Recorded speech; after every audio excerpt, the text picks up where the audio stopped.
निद्रा, तंद्रा, आलस्य, विक्षेप, संशय, ये जिसके जीवन में अधिकायत है उसका सर्वनाश निश्चित हो जाता है। साधना का नींद पर काबू पाओ, निद्रा के अधीन मत हो, ये बहुत बड़ी शत्रु है, ये भजन का नाश करने वाली है। इसको मत ये सोचो कि अभी तो नई अवस्था है, नहीं, इसी अवस्था में इसको काबू पालो, नहीं तो कुछ नहीं होता। जहां देखो, हम देखा है वयोवृद्ध जनों को जिनको कहा जाता है कि अब भजन की अवस्था है, वहां देखा है बैठे बैठे बात करते करते जब देखो तब ऐसे मुंह बगाड़ दिए, लाल टपक रही, जब देखो, देखा हमने। क्योंकि हृदय मलिन है तो तमोगुण का ही राज्य रहेगा, सतोगुण थोड़ी आ जाएगा। यौवन अवस्था में निद्रा को शासन में ले ले, ए विजयी विजयी, यह अभ्यास विजयी कर देता है। निद्रा, तंद्रा, ना नींद है ना जागृत अवस्था है, बेशुद्ध अवस्था सी रहती है। आलस्य, किसी भी सत्कार्य के लिए अंदर उत्साह न रहना। विक्षेप, बार बार भोगों का आकर्षण होना। संशय, ये बातें बिल्कुल साधक के जीवन में नहीं होनी। पक्की बात समझ लो, भगवान को प्राप्त करना कठिन नहीं है, संसार का राग त्यागना कठिन है। और वो सत्संग शुरू है, भगवान ने सत्संग दे दिया है, ये रोज काट रहा है तुम्हारे संसार राग को, पक्का मानना। निद्रा, तंद्रा, आलस्य, विक्षेप, संशय, ये जीवन में साधक के नहीं होने चाहिए।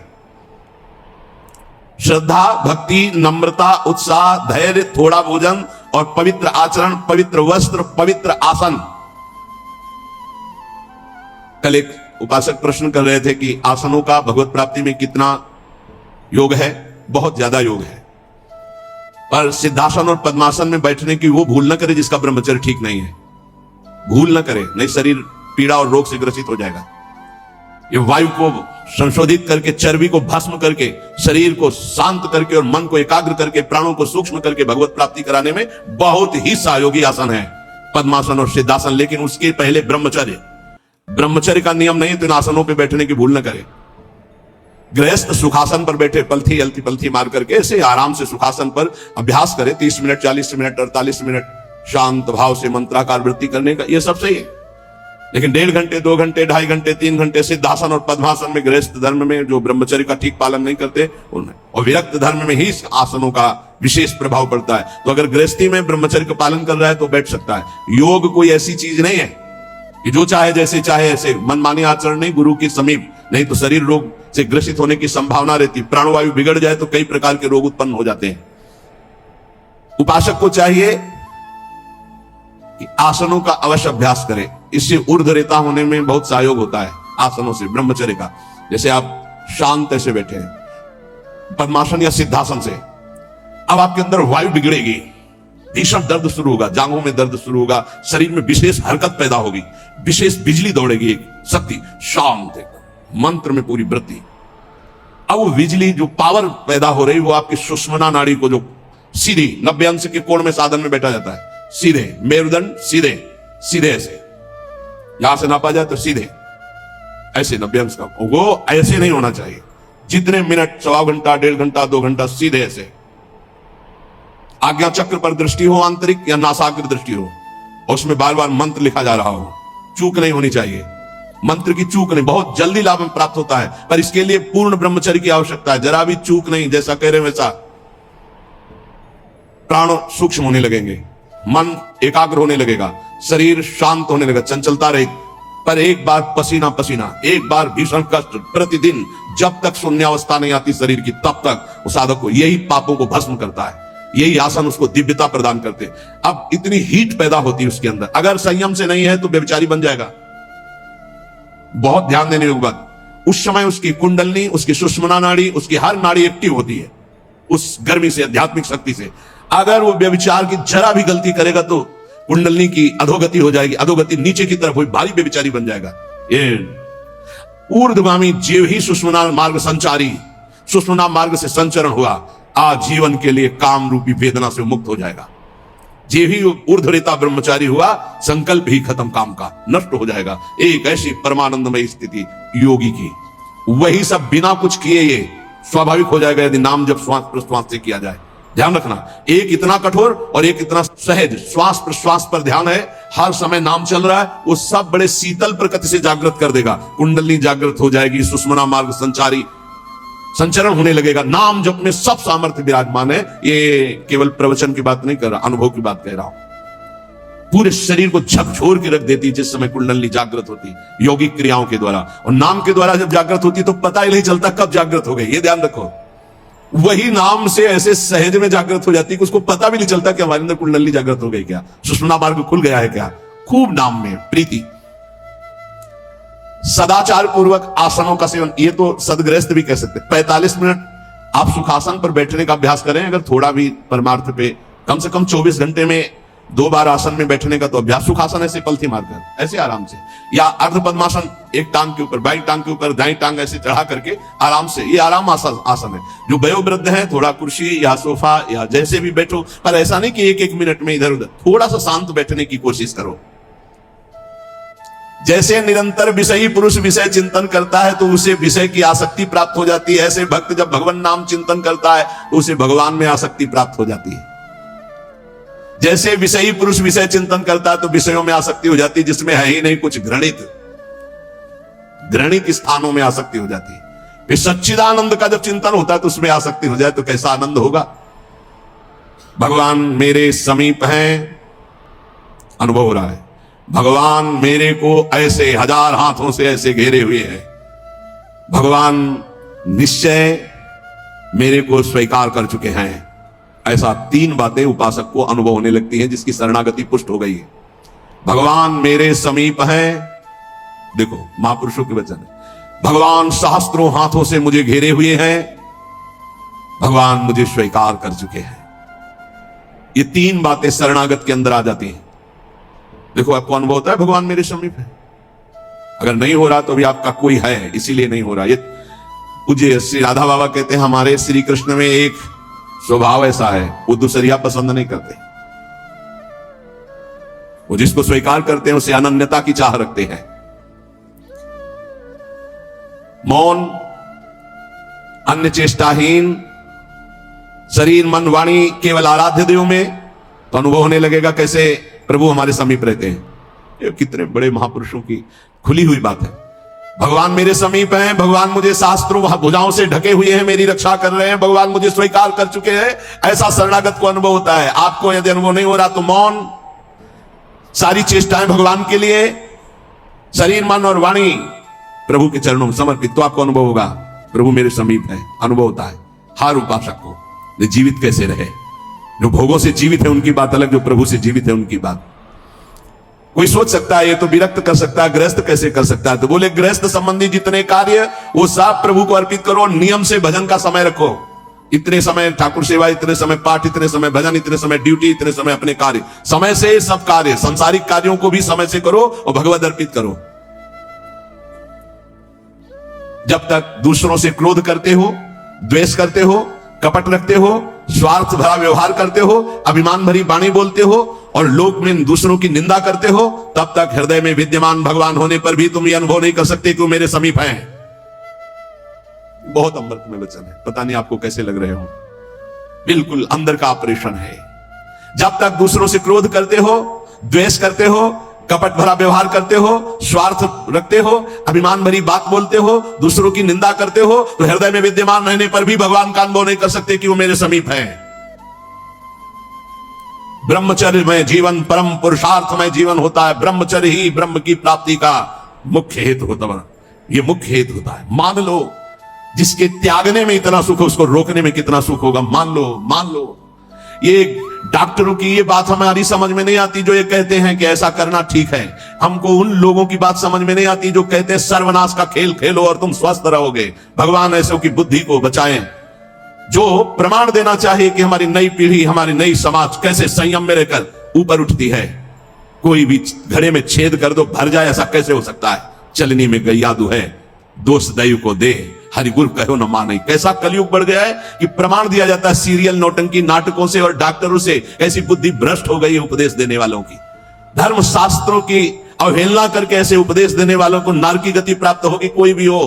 क्यों? क्योंकि वो जब ऐसा उपदेश कर रहा है तो स्वयं उसकी ऐसी धारणा है। और व्यभिचारी की गति कभी शुभ नहीं हो सकती। व्यसनी धन शुभ गति व्यभिचारी कभी नहीं हो सकती। शास्त्र मर्यादा का नाश करने वाले ऐसे लोग प्रमाण देते हैं नाटकों, नौटंकी और फिल्मों का कि ऐसा करना उस फिल्म में कहा गया, ऐसा करना उस डॉक्टर क्या है?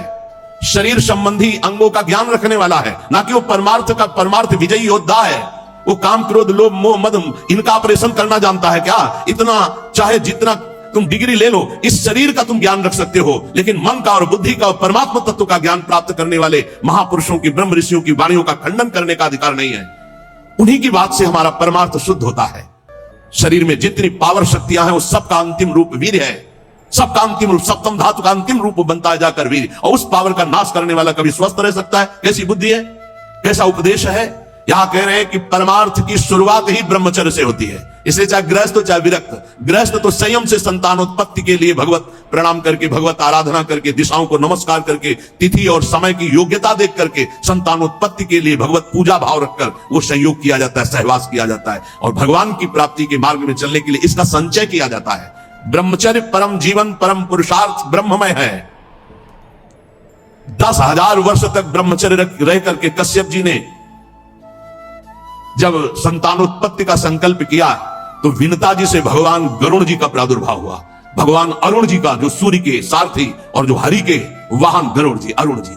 फिर 1000 वर्ष तक रहकर भगवान वासुकी, भगवान शेष, अनंत फणधारी, इनका जब जब वो सहवास करते तो हजारों वर्ष ब्रह्मचर्य रह के तो बलिष्ठ देवता, बलिष्ठ दैत्य सब उन्हीं से प्रकाशित हुए, कश्यप जी से। ब्रह्मचर्य पूर्वक जीवन कई वर्ष व्यतीत करके नाम जप करते हुए फिर संतान तो चाहे बालिका हो चाहे बालक, वो जगत मंगल करने वाला हो, पशुओं जैसे आचरण से नहीं। ब्रह्मचर्य जिसका ठीक है वही, चाहे गृहस्थ हो चाहे विरक्त, वही परमार्थ पर विजयी हुआ है आज तक। सद्भाषण, सद्विचार, सद्भावना, न्याय निष्ठा, आडंबर पाखंड का त्याग, वही जाकर के धर्मात्मा महात्मा बनता है। इसलिए भक्त को चाहिए कि ब्रह्मचर्य पर विशेष ध्यान दे और रात्रि के सोने के समय ज्यादा सावधान रहे। उस समय वेदना काम की जरूर जागृत होती है, उस समय जरूर ध्यानस्थ रहे, कीर्तन परायण रहे, नाम जप करते हुए शयन करे, और शेष भाग रात्रि का भजन में व्यतीत करे। मध्य भाग शयन के लिए, शेष भाग प्रारंभ भजन और उठने के समय भजन। अब आप लोगों की तो दिनचर्या ऐसा है कि अर्धरात्रि से शुरू हो जाती है, शेष भाग आने ही नहीं पाता। ये जो ब्रह्म मुहूर्त समय कहा जा रहा है, इस समय तो सत्संग हो रहा है आपका। कितना सौभाग्य है कि आप उठना चाहो या ना उठना चाहो, आपकी दिनचर्या ऐसी कि आपको अगर 2:30-3 बजे नहीं उठोगे तो आप अपनी दिनचर्या नहीं कर पाओगे। कितना सौभाग्य कि श्री जी ने ऐसे हमको विवश करके साधन में लगा दिया है। विवश ना चाहे तो भी उपस्थित होना पड़ेगा। जो जबान का खूब लोभी है, भोजन का स्वाद लेने वाला, वो तमोगुणी स्वभाव का हो जाता है। वो कभी जनेंद्रिय पर विजय प्राप्त नहीं कर सकता, कभी ब्रह्मचारी नहीं हो सकता। लेकिन ये बात जितेंद्रीय महापुरुषों में परीक्षा नहीं की जा सकती। संध्या के समय भोजन करने से भजन में अरुचि पैदा हो जाती है, इसलिए संध्या के समय कभी भोजन न करे। भोजन के समय नाम जप जरूर करे, क्योंकि एक एक कवल में जितना बार नाम जप करोगे शरीर में रस जाएगा, वो रस आपको भजन में बढ़ाएगा। टीवी चला के भोजन न पावे, क्योंकि टीवी का दृश्य देख के चिंतन करते हुए भोजन पाओगे तो टीवी में चल रहा है वही तुम्हारे चिंतन में चलेगा, तुम्हें परमार्थ से रहित कर देगा। अगर बहुते कुछ देखने सुनने की आदत है तो उस समय संतों के पावन चरित्रों की चर्चा सुनो, कोई कथा चलाओ, कथा सुनते हुए भोजन पाओ। अगर एकाग्रता पूर्वक भजन करने की रुचि नहीं जागृत हुई तो सत्संग सुनो, संतों के चरित्र सुनो, बड़ा प्रभाव पड़ता है। संतों की छवियां सामने रखनी चाहिए जहां भोजन पाने का हो, कुछ सदुपदेश सामने रखने चाहिए। अपने यहां तो बड़ा मंगलमय है, राधा राधा ऐसा नाम चलता रहता है। एक दिन सबके बीच में पाया, बड़ा सुख मिला कि नाम चलता रहता है, आप लोगों के कान में नाम गूंज रहा है। भोजन के पहले हाथ और पैर अच्छे से धो लेना चाहिए। लांग बूट पहन करके भोजन पाते हैं तो पैर क्या धोएंगे?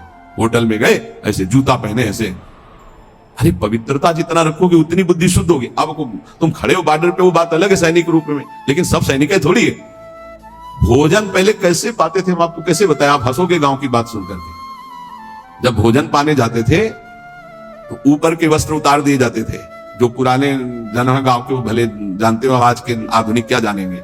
नीचे धोती कांच, पैर हाथ धो के कुल्ला करके, पाटा लकड़ी का उसको धो करके, नीचे ऐसे चौका लगा हुआ है, फिर आते थे। स्टील के पात्र प्रयोग नहीं हो सकते रसोई में या कहीं भी नहीं, कांसे के फूल के ऐसे पात्र होते।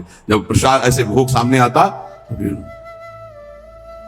थोड़ा सा अंगार रख करके 5 कवल वहां स्वाहा स्वाहा, और फिर उसको तब जाकर, ये किसान की बात कह रहे हैं, घर गृहस्थी की बात कर, कोई साधु महात्मा की बात नहीं कह रहे, घर गृहस्थी की। उस समय कोई बोल नहीं सकता, कोई छू नहीं सकता। ऐसे पवित्र, तब विचार पवित्र होते, तब उनके चिंतन में सत्य धर्म। ऐसे आज ना पशुता का कौन बना रहा है, कैसा बना रहा है, कोई मतलब नहीं, खाए जा रहे हैं बस, चर्बी बढ़ी जा रही है, पेट जो है झुकने लायक नहीं रह गया है, 4 सीढ़ी चढ़े तो नए नए बच्चे होश में। ये ज्यादा मोटापा जो चर्बी का है, ये बाहरी होटलों वाले भोजन में सब नहीं। हर साधक को 2-4 किलोमीटर दौड़ लगानी चाहिए, 40 मिनट व्यायाम करना चाहिए। व्यायाम जरूरी, शरीर को थकाना ब्रह्मचर्य के लिए आवश्यक है। अब ना मानो तो भगवान जाने, आप क्या करें, कह ही सकते हैं। रसास्वादन के लोभ से जो भोजन किया जाता है वो ब्रह्मचर्य में बड़ा हानिकारक होता है, इंद्रियां बस में नहीं होती, तमोगुण बढ़ जाता है। संध्या के समय भोजन नहीं करना चाहिए, भोजन के समय भाषण नहीं करना चाहिए, हाथ पैर धो करके पवित्र भाव से उत्तर या पूर्व की तरफ मुख करके नाम जप करते हुए भोजन प्रसाद पाना चाहिए। उत्तर या पूर्व की तरफ मुख करके जो भोजन पाते समय आप चिंतन करोगे उसका 24 घंटे प्रभाव रहेगा, इसलिए नाम जप जरूर करें। कुचिंता, कुप्रवृत्ति, कुसंग ये भोजन से बढ़ जाते हैं। भोजन के समय किसी द्वेषी पुरुष का चिंतन करके जलते हुए पा रहे हो, पूरा 24 घंटे विक्षेप पैदा करेगा। इसीलिए कहा भक्तों के चरित्र जरूर, या कोई सत्संग या भगवान नाम कीर्तन या ऐसे कोई भगवत भक्तों की अंदर से चिंतन वृत्ति रखते हुए भोजन के समय बहुत सावधान। भोजन 24 घंटे के लिए रक्त बनाने वाला पदार्थ जा रहा है, उस समय बहुत बढ़िया चिंतन करते हुए पाना चाहिए। जो एक दूसरे से हंसी मजाक करते हैं, जो सीरियल तमाशा नौटंकी के ऐसे देखते हैं, जो छल भरी बात करते हैं, जो दूसरों के साथ गंदे व्यवहार करते हैं, ऐसे लोगों से भक्ति करने वालों को बचना चाहिए।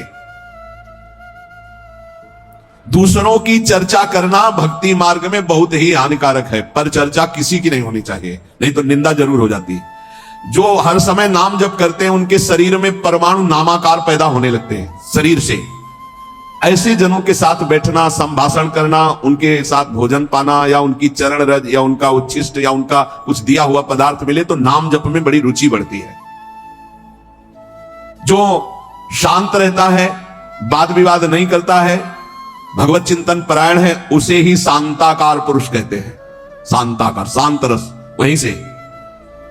जो तीर्थों में भ्रमण करता है उसकी चित्त वृत्ति बहुत जल्दी शुद्ध होती है, पर कुभावना और पाप आचरण का त्याग करके तीर्थ भ्रमण। ये बात तुम्हारे मन में कभी नहीं आनी चाहिए कि मैं दुर्बल हूं, मैं गृहस्थ हूं, ये नहीं आनी चाहिए।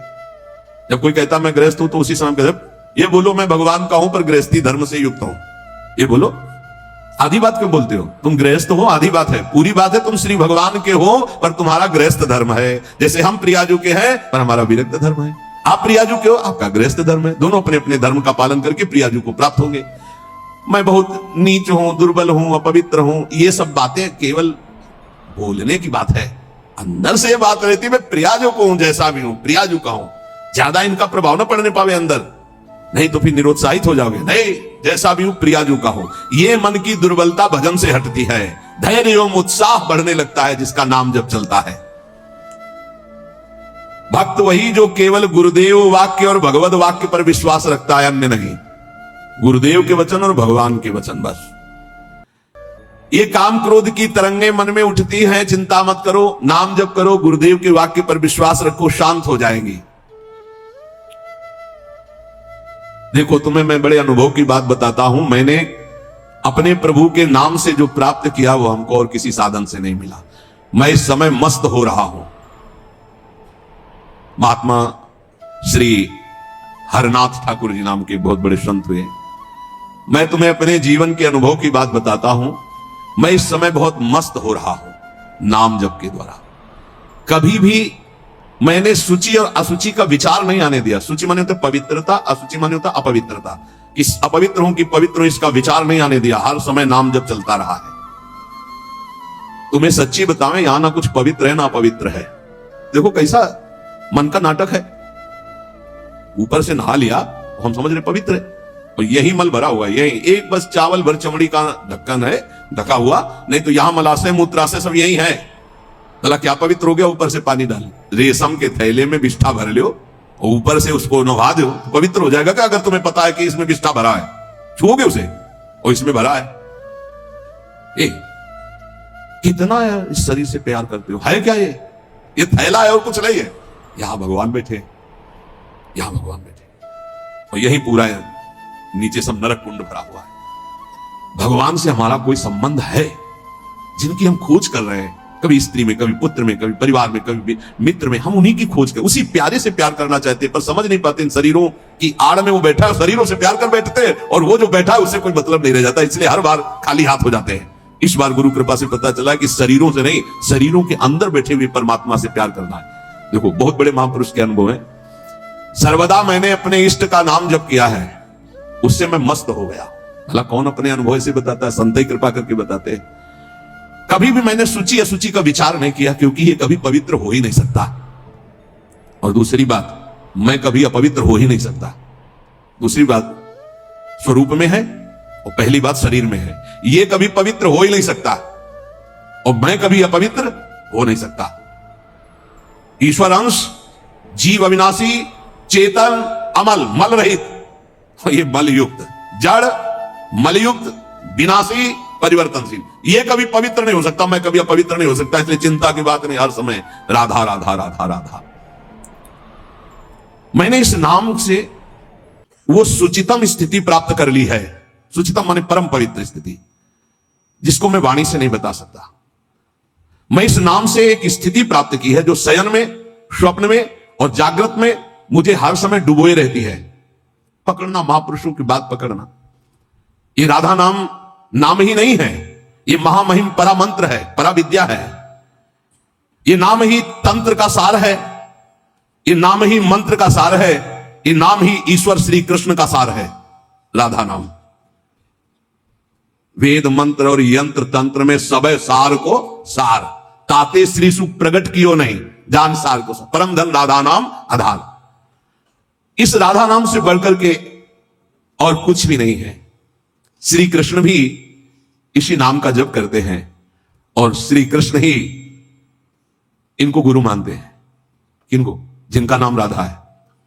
ये को नाचन सिखवत प्यारी। कई ऐसी स्वामी हरिदास जी महाराज ने पद लिखे, कई ऐसे महापुरुष।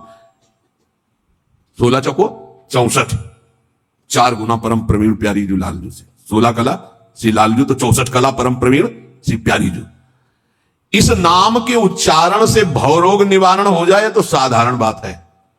दैहिक व्याधियों की तो पूछना ही क्या है। कोई भी चिंता तुम्हारा स्पर्श नहीं कर सकती, कोई भी बाधा स्पर्श नहीं कर सकती जिसकी जिह्वा पे राधा नाम है। मेरी बात मान जाओ, नामोच्चारण करो, सारा संसार तुम्हारा ही हो जाएगा। तुम देखोगे सारा संसार तुम्हें प्यार करेगा। तुम चिदानंद रस में मगन रहोगे, निरानंद की छाया भी नहीं छू सकती तुम्हें। आदि भौतिक, आदि दैविक, आध्यात्मिक कोई भी भय नहीं रहेगा। सभी भय भयभीत होकर भाग खड़े होंगे। सदा के लिए तुम निर्भय और निश्चिंत हो जाओगे। इसलिए मेरी बात मान लो, नाम लो। नाम जीव का एकमात्र कर्तव्य, उद्देश्य नाम। नाम भूल जाने पर इंद्र का इंद्रत्व भी नरक के समान लगने लगेगा यदि नाम जप करोगे तो। क्या है इंद्र के इंद्रत्व में? एक भारी स्वप्न है, अच्छा बस, जगो तो कुछ नहीं। देखो, नाम भूलने से माया के दास बन जाओगे, और नाम चलने पर जीवन मुक्त हो जाओगे।